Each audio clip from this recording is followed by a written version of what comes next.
You ask Tiger to calculate. This deals with linear inequalities with one unknown. The final result is x greater than 3. Let's solve it step by step. Group all constants on the right side of the inequality. Add 14 to both sides.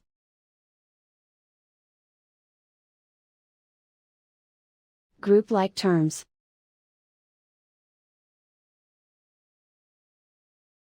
Simplify the arithmetic.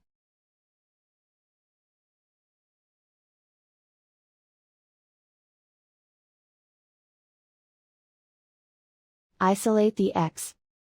Divide both sides by 2.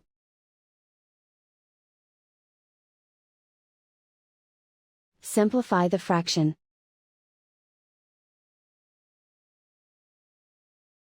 Find the greatest common factor of the numerator and denominator.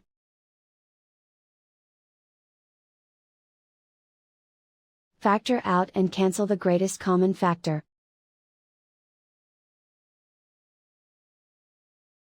Plot the solution on a coordinate grid. And so the final result is x greater than 3.